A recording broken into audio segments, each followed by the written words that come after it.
Very good afternoon, wherever you're watching us from.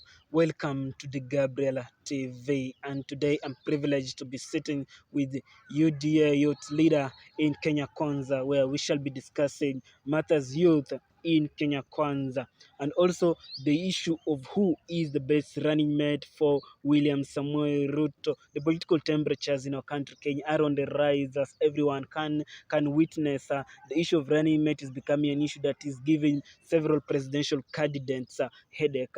But today we shall be discussing matters running mate, matters Kenya Kwanza, and matters Azimio la Umoja. Is Azimio best for Kenya, or is Kenya Kwanza best for Kenya? Where are our youths? Why are our youths also divided? Welcome to the Gabriel TV, and my guest today is Musili Kaslim Musiok. Thank you, Thank you very much. my host. Yes. Okay, Welcome to the fine. Gabriel Thank you so TV. much. For those who are really watching us, Yeah. you are very much welcome onto this specific session. I'm well known as Musili Kaslim Musioka. Currently, I'm a youth leader for UDA party at Mombasa, Nyali constituency. And thank you so much. Karibuni sana. Let's get on. Now, listen to what is ahead of us. Thank you, my host. Yeah, thank you very much, Mr. Kaslim. Who is Yes. Kaslim Musioka, for a person who doesn't know you? Okay, fine. So, Kaslim is a very young youth, a student at Maseno University at Adia from School of Mathematics. He's currently youth leader UDA party, and I'm also a politician by nature because my dreams are valid and pregnant. Come 2027, we'll be in the parliament doing the same. Yeah, Thank you very that's much. Kaslim. Thank you. Yeah, Mr. Kaslim, Yes. how did you join? How did you become a youth leader in UDA? Okay, fine. Thank Yeah. you. So, first, as a human being, we are all born, we grow. There are steps of growing. Just the way you are born, there is a day your mom was holding you like this, another day you are stretching your legs at your heart, you are popping to say some few words. That's how everything goes.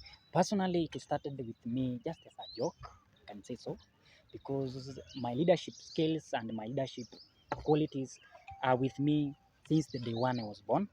So I've grown in a room of leadership, though in our family background, I'm the only politician there.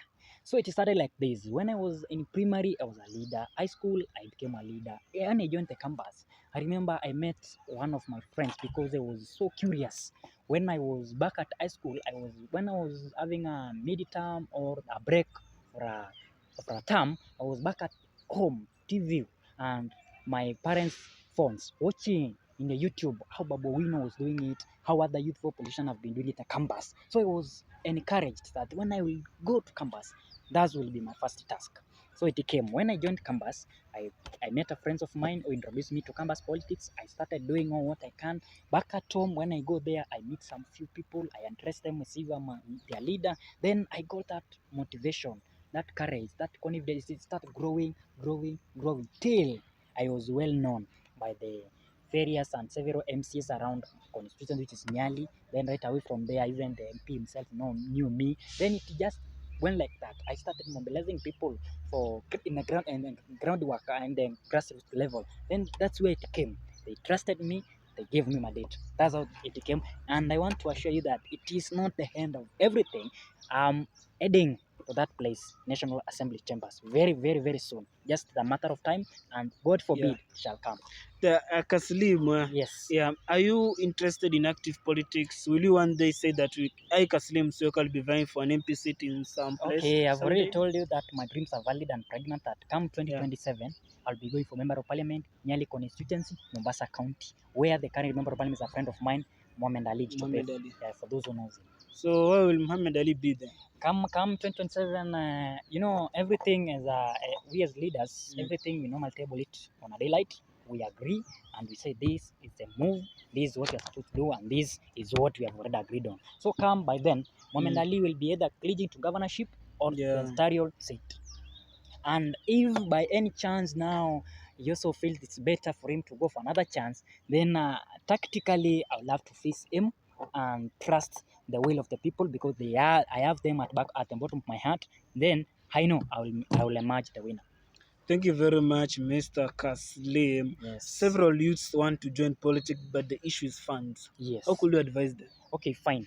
there is this issue you find like that's the key issue is funds, but Yeah. you find like for you to be trusted by any elder, even you himself, when you're at school, remember not all the time your parents calls you and tells you that today, Gabriel, I'm going to send you 5,000 or 1,000 for supper. No, there is sometimes you find like your parent has been so keen with you each and every day concern, sending you some few pockets, but now you find it's time, let me try my friends. So that's one can only happen to we as youth. Our friends, our fellow other people who are working, those people, well wishers who are around our society can chip in and assist us and be within us and encourage us and even finance with the little things because we are youth and growing. That one can only happen if we have confidence, we have faith, and then we are facing our people at grassroots level. That's where the trust comes in. When you face people, then you engage with them, interact with them on a daily basis. Right away from there, they will clearly hear your message, know whom you are, your aspiration, what you can. Then themselves they will organize through the courage you have, the faith they have with you, and the trust. Then right away from there, you will start having some moves ahead. I can tell you for a fact, I'm a comrade. You get it right? Back in 2017, allow me to take you back a little bit. Back in 2017, I'm a friend to Mamenda Lead Chopef.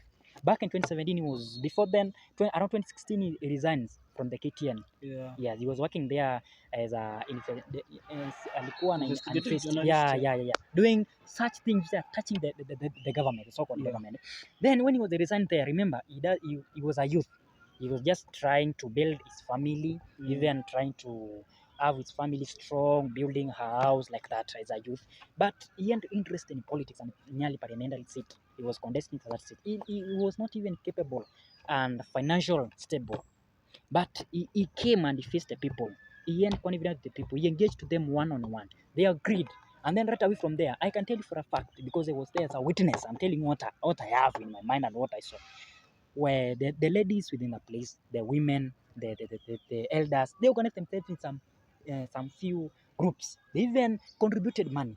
They financed his campaign. They even bought the t-shirts for himself, speakers, and even there is those guys who are around him who are billionaires, others who are willing to support its dream, and even because they knew very well it's a good person and a good performer when he is given that opportunity, they even sponsored him in any way for him to succeed, and he did so. The will of the people, even after he was elected, he did the same. And even if you can go to Nyali, for example, you'll testify the fruits of electing Mohamed Ali. Thank you very much. You, Kaslim, I see you Yes. very active in social media. Thank you. How do you manage to handle social media place that is flown by fake news, some news which are propaganda? How do you manage to stick to objectivity? Okay, thank you. So you find like mostly we as youth, some of us are full of propagandas, others they are just there to try to confuse the mind and the truth from facts, of which that's not the case. Personally, I have my Facebook account, which I'm live at right now. Musili Musioka, Kaslim, you can follow me in the Twitter, I'm Kaslim, you can follow me. And then how do I really manage them? You find like my people do trust me. The kind of information I do share to them and I do let them know is what really comes from the right source in our UDA party and Asla Nation led by Deputy President. That's where I'm connected there. That's where our information comes in, because we have our own tools to distinguish between the fake, the confusing, and propaganda, but we give the Kenyans the right thing, the facts, and what they are supposed to know. So, in our accounts, in my accounts, for those whom doesn't know, I'm letting you know that today that each and everything you get it from Kaslim, you get it from UDM. Those are facts, those are truth, and those are what Kenyans are supposed to be getting to know each and every moment. You're not a master of propaganda like some. Exactly. I am not. You're because not. because I know in God's time, and God forbid, growing to be a public figure. So are you a blogger of the deputy president? Are you a blogger of UDA, or you're just doing it out of passion? Okay, fine. Personally, I am not a blogger. I've told you I'm a youth leader, and as a youth leader, remember, people do trust you. Bloggers are full of propagandas and fake news. But personally, I am a youth leader, so I am a trusted person to a specific group of people, and it's where I'm supposed to feed my people with truth and facts. I am not a blogger, I am a youth leader, and I do get and I do share the truth and the information which is fruitful to Kenyans. Yes, I am not a blogger for a fact. You're not a I am blogger. not a blogger. So you're not being paid by anyone to blog. Yeah. And I'm not even blogging. What I'm doing, those guys whom you normally see me interacting with on a daily basis, they are friends, just the way you're my friend. And like today, you can be having your agenda. For example, you're having a channel here, then you want to promote your channel, then you face Kaslim just because I'm socialist in social media, in each and every platform. Right away from there, it's a brother of mine, or as a person whom I'm close to, I help you. That is not blogging, that's brotherhood, that's promoting your fellow youth and even other leaders who are around you are best to serve in the next Kenyan government, which is Asla Nation government. Thank you very much. And according to your social media platforms, everybody who follows you sees that you post William Samoei Ruto very much. Okay. Why William Samoei Ruto? Okay, fine. For those who are very much aware, they know that William Ruto is the Deputy President of the Republic of Kenya as per the 2010 Constitution. And come 9th August is the going to ascend to power to be the 5th President of the Republic of Kenya. Why do I post William Ruto? William Ruto is a friend to any Kenyan they can have. William Ruto is a very humble guy. William Ruto acknowledges we as youth, because I'm one of them. Because I remember even when I'm at our rural home at Mombasa Nyali, when it comes to a place, when we visit our place, together with other local leaders, I'm privileged because they normally acknowledge my presence as a youth leader and as a youth too and as a comrade, because they know I'm a comrade at Masai University. So they allow and they give me platform and that capability and capacity in presence of Deputy President to address matters affecting us as youth in the national wide and even as youth from Mombasa County and even at the youth at Nyali constituency. So why am I so privileged to be each and every time I feel like I'm supposed to be associated with Ruto? Because Ruto acknowledges the presence of us as youth. And when you are recognized, which means that that person has a vision and I acknowledges the little or the more hard work or the work you are really doing. So that is. So you're actually representing youths to William Ruto, and you actually do that. Exactly. So when William Ruto, for example, does a rally in Mombasa, do you attend those rallies? I do. Even you can, for a fact, you have my number. You normally see on a daily basis, so we normally go there. We meet. We face our people. We state what they are really affecting them and the solution to those problems they are facing. So I do attend when I'm back at my place at Mombasa, and when I'm at school, I'm a student, but still I remain to be a child. I remember to be a boy and a spanner boy. You are a youth leader. Yes. What are you doing to make sure that youths are taking part in voting? Okay, thank you. First, when, for example, at Nyali constituency, we do have engagements with youth on a weekly basis. During the football games, matches, we do have them. We do plan and have rallies and even several meetings in our villages and our areas of residence. We meet youth there. I teach them and tell them the importance of electing leaders who are there for us, who are wise enough, who are confident enough, who are courageous and ready to face the ruthless and those who are not there, to ensure that the matters pertaining with youth are taken care of. So I've been engaging in youth for long. That's what I normally do, and I'll keep doing such because I know it is through frequent repeating what you are used to or what is in your heart or what you see is good that will change someone's mind. Even right away, right as we get out of this session, I know very well and I'm confident enough that you are going to vote for William Ruto, because first, William Ruto has a plan for us as youth. There is this Asla Nation Fund.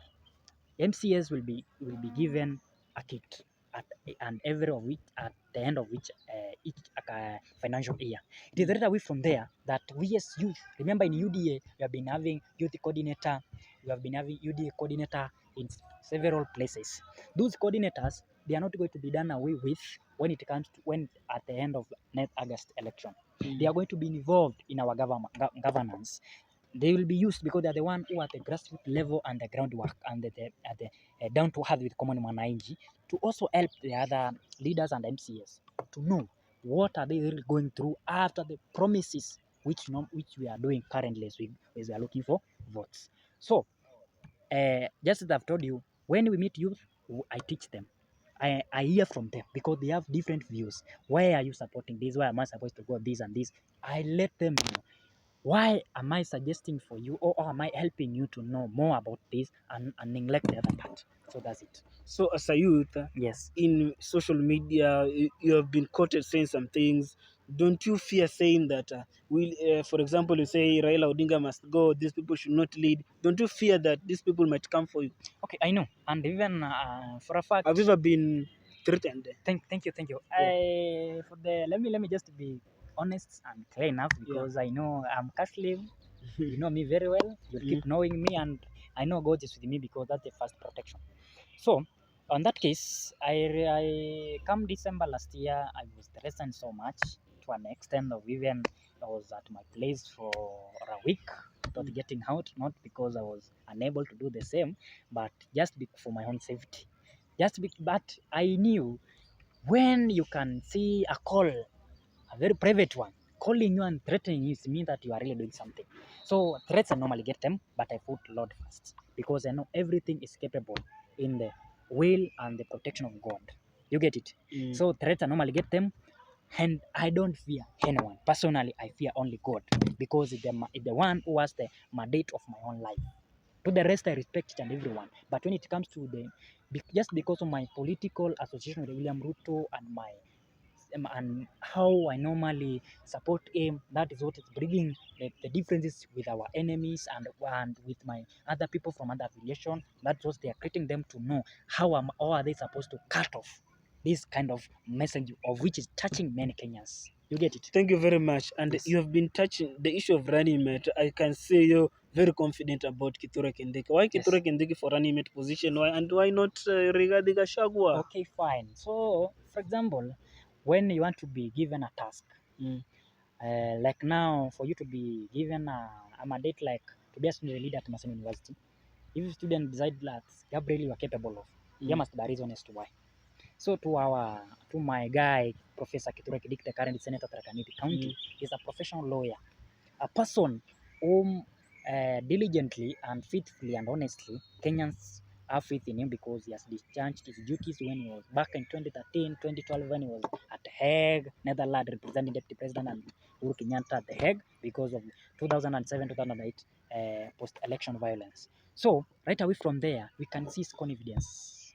Also, for you to be someone's running mate or someone deputy, it means you have to be a royal to that specific person, not for a month, not for a weeks, for a years, but for a decades. So Kithure those who came Kindiki, late was how? no, we cannot forget them. The only thing is how you normally do it. So to the rest, I cannot say they are not fit.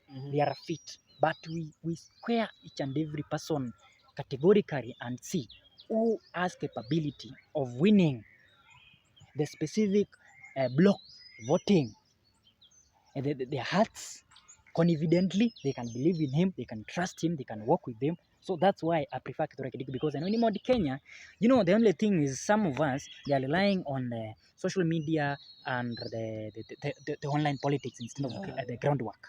So Kithure Kindiki is being fully supported by the Mount Kenya residents and voters. And I can tell you for a fact, to our brother Rigathi Gachagua, Didi Nyoro, Mudavadi, those are our royalists for deputy president. They know how to earn votes for deputy president. And the government, you can see the other week, last week, they met at Karen, they discussed matters pertaining this deputy president slot, and even they were all loving because they came to an agreement. So we don't have any problem when a conference say Kithure Kindiki is the next deputy president, because wherever there is an agreement, then disagreements are away, then the peace is amongst whom have come together. Thank you very much. As we wind up, can you tell us who do you think is the best person to be the deputy president of Raila Odinga? You can see there is a lot of headache. Yeah. The only thing why are they having those difficult and confusion is because Raila Odinga himself is not an honest guy. He's not a smart guy when it comes to Kenyan politics. He's only like currently he's a puppet. That's the truth. And I fear nobody when I say Raila Odinga is a puppet. I'm confidently with that, because if you can compare the Raila Odinga or the Raila Odinga I know right away from 02, 1987 and 07, it's not the Raila Odinga we are having in 2022. Because he's just being guided by several people seated somewhere whom cannot even go to ground and earn votes for himself. For example, allow just me to briefly describe something as I tell you who is supposed to support to be the running mate for Raila Amolo Odinga. There are those guys like Deputy Murathi.